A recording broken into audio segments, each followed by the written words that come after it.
Ja, hallo zusammen, willkommen zurück. Heute habe ich die Garmin Instinct 2 Solar auf dem Tisch liegen und genauer gesagt geht es heute ums Navigieren.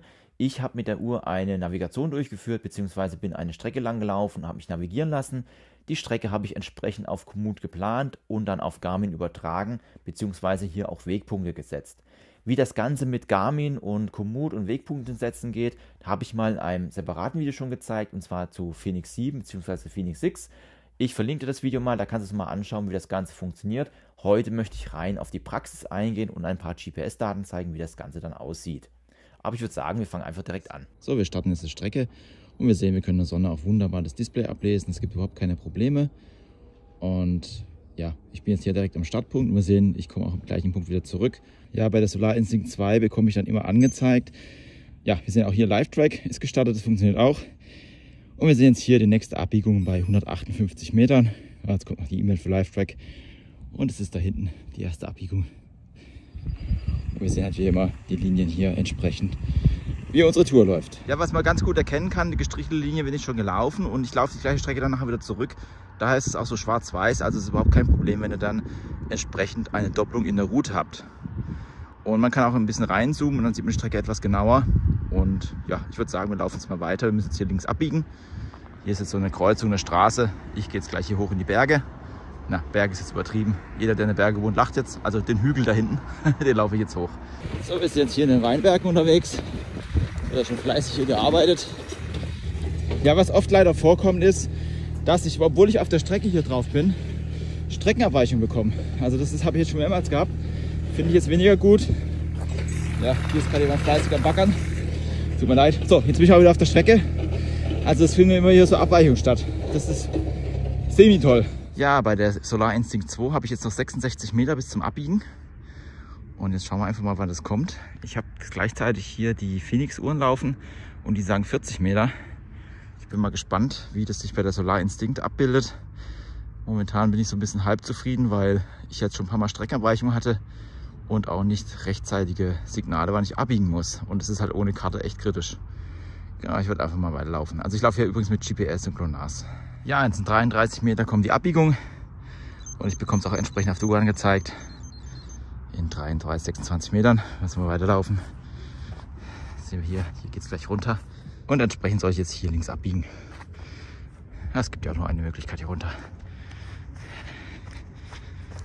Und dann ist beim Navigieren die Uhr abgestürzt. Richtig toll. Na gut, also das ist auch mal live dabei. Finde ich jetzt weniger toll. Das Gute ist, die Uhr hat sich wieder gefangen. Ich habe die Strecke immer noch, es zeichnet weiter auf. Ich weiß nicht, was das Problem war gerade. Hat ein paar Mal gepiepst, dann war dieses Garmin-Zeichen. Was ich aber hier zeigen wollte, hier in 31 Meter soll ich links abbiegen. Das ist die nächste Navigationshinweis, den ich bekomme. Also ich würde jetzt einfach hier geradeaus weiterlaufen, weil hier geht es auch links lang. Und meine anderen Uhren, mit denen ich hier mitlaufe, also zum Beispiel Fenix 7, die hat jetzt schon angezeigt, dass ich abbiegen soll. Und wir sehen auf der Karte, wir müssen hier auf jeden Fall links abbiegen. Scheinbar habe ich hier massive GPS-Abweichungen gerade. Das ist jetzt nicht so toll. Okay, dann gehen wir mal weiter.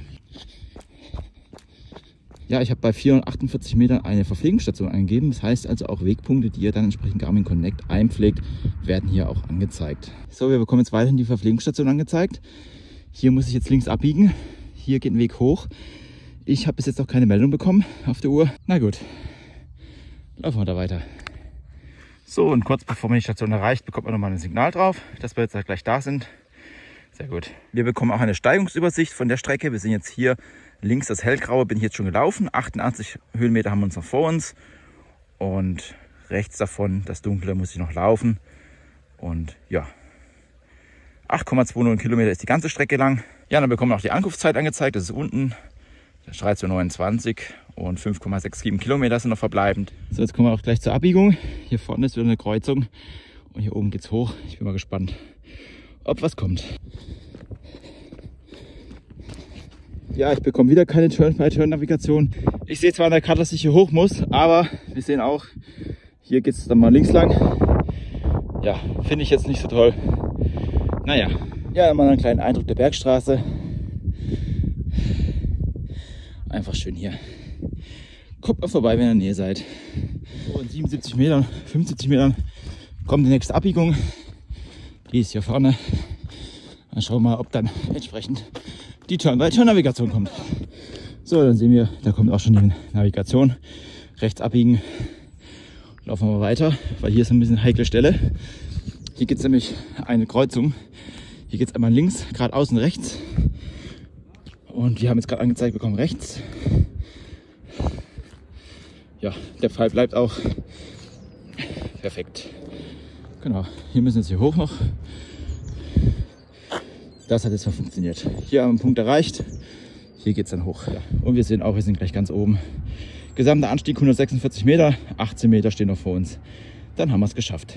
Ja, jetzt haben wir auch nach 404 Metern kommt eine scharfe Abbiegung. Wir sehen auch hier, Spitzkehren werden dann mit einem Extrapfeil angezeigt. Dann wisst ihr wenigstens, ob ihr stark oder scharf abbiegen müsst.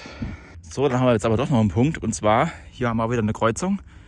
Hier ist eine Gabelung, wie wir sehen, links und rechts. Und ich bekomme nur echt angezeigt, dass in 359 Metern entsprechend der Weg eine Spitzkehre macht. Aber diese Turn-by-Turn-Navigation habe ich nicht dabei. Übrigens habe ich das gleiche Problem auch hier auf den Phoenix-Uhren und auf der Epix 2. Also das scheint wohl ein Garmin-Problem zu sein und nicht nur speziell von der Uhr. Hier geht es aber noch, weil ich hier eine Karte habe. Hier ist es natürlich fatal, weil ich keine Karte habe. Ja, ich hoffe, wir heben das irgendwann, weil ich habe das Ganze mal geplant, habe es über Garmin Connect eingespielt und es sollte eigentlich bekannt sein. Ja, wenn wir uns die GPS-Daten anschauen, möchte ich vorweg sagen, die Uhr hat ja hier mit GPS und GLONASS aufgenommen, beziehungsweise bei allen Uhren, die ich jetzt gleich zeige, war das Ganze auf jede Sekunde eingestellt. Wir sehen jetzt hier von der Instinct 2 Solar den GPS-Verlauf hier in den Weinbergen und wir können eigentlich ganz gut erkennen, dass der Wegverlauf doch halbwegs gut getroffen worden ist. Also diese Wege hin und her sind plausibel, da habe ich gefilmt. Wir sehen nur lediglich hier oben im Sand, dass hier wohl das Signal mehr eben ausgesetzt hat und hier wohl zu Problemen gekommen ist. Das war übrigens auch hier die Stelle, wo ich dann immer die Anzeige bekommen habe, dass ich aktuell nicht auf dem Track bin, beziehungsweise nicht auf dem Weg. Und ja, das erklärt es so ein bisschen mit. Wenn wir das Ganze nun mit der Phoenix 6 vergleichen, dann sehen wir schon hier einen erheblichen Unterschied. Also wir sehen hier, dass die Phoenix 6 doch sehr, sehr, sehr unruhig ist und den Weg überhaupt nicht getroffen hat.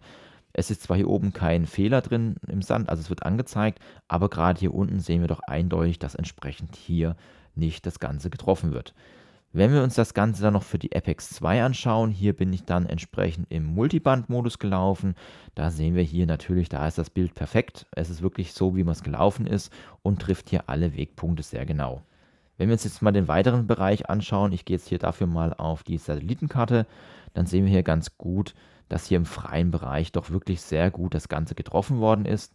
Auch da, wo dann Baumschatten stattfinden, ist das doch wirklich nicht schlecht. Wenn wir uns das Ganze mal mit der Phoenix 6 anschauen, sehen wir schon, dass wir Abweichung haben. Es wird zwar der Weg auch getroffen, aber das ganze Bild ist doch sehr, sehr unruhig. Und wenn dann auch so Abschattungen kommen wie Häuser, Bäume, das war die Szene jetzt hier oben, sehen wir auch schon, dass wir eine gewisse Abweichung haben. Im Vergleich nochmal zur Solar Instinct 2 sehen wir hier, dass dann wirklich sehr schön der Weg abgebildet wird. Wenn wir uns einen Bereich anschauen, der eine etwas längere Beschattung hat, das wäre jetzt hier zum Beispiel diese Kurve, wir sehen jetzt hier sind mehrere Bäume, man läuft hier zwischen den Bäumen durch, sehen wir auch, dass hier der Weg nicht mehr so ganz exakt getroffen wird. Also wenn wir jetzt hier zum Beispiel mal die Kuhle hier anschauen und uns das Ganze mit der Epix 2 anschauen, sehen wir doch, dass hier etwas gekletterter gelaufen worden ist und das Ganze doch ein bisschen besser abgebildet wird. Wenn wir das Ganze dann aber mit der Phoenix 6 vergleichen, sehen wir schon, dass es hier nochmal deutlich schlechter ist. Also hier wird die Kurve überhaupt nicht richtig getroffen.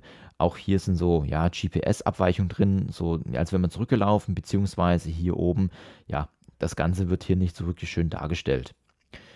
Abschließend kann man sagen, im freien Feld ist das GPS-Bild wirklich sehr gut gelungen. Sobald es zur Abschattung kommt, gibt es ein bisschen Abweichung gegenüber der Epix 2. Aber man muss immer noch sagen, die Epix 2 kostet auch deutlich mehr Geld für das, was hier geliefert wird. Und das ist natürlich die Frage, brauche ich das? Ist mir das wirklich wert, so viel Geld auszugeben, um hier ein paar Kurven weniger zu haben oder nicht? Dann komme ich noch kurz zu einer kleinen Datenübersicht. Also beide Uhren nutzen ja einen barometrischen Höhenmesser. Das heißt also normalerweise müssten hier die gleichen Höhen rauskommen, habe ich aber leider einen kleinen Unterschied drin. Und zwar habe ich einmal hier, was nochmal die Distanz angeht, sind es 8,41 Kilometer auf 160 Höhenmeter.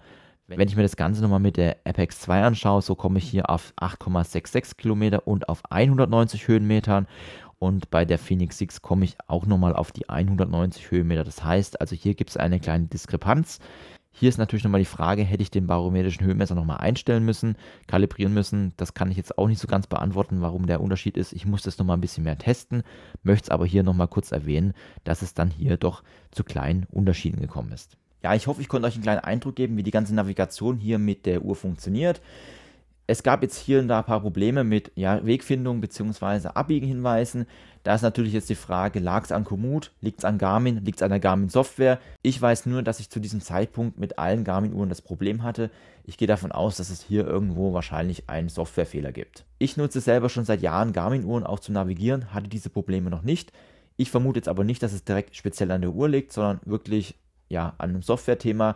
Die GPX-Daten wurden ja von Komoot auf Garmin übertragen, in Garmin auch nochmal bearbeitet, also in Garmin Connect und dann auf die Uhr entsprechend übertragen. Das heißt also, es gab jetzt hier keine direkte Anbindung an Komoot, sondern halt alles über die Garmin-Server bzw. direkt über Garmin. Wenn hier ein entsprechendes Update kommt und diese ganzen Fehler behoben sind, bin ich eigentlich mit der Uhr doch sehr zufrieden.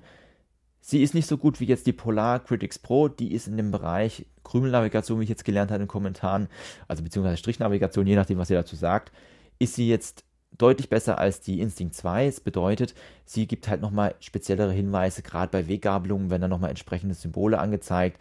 Oder auch wenn Sachen nicht ganz eindeutig sind, wird entsprechend ein bisschen besser dargestellt. Ich mache dazu aber auch nochmal ein Video. Ich möchte das Ganze dann auch nochmal mit der Critics Pro vergleichen. Vielleicht hat sich da auch mittlerweile was getan.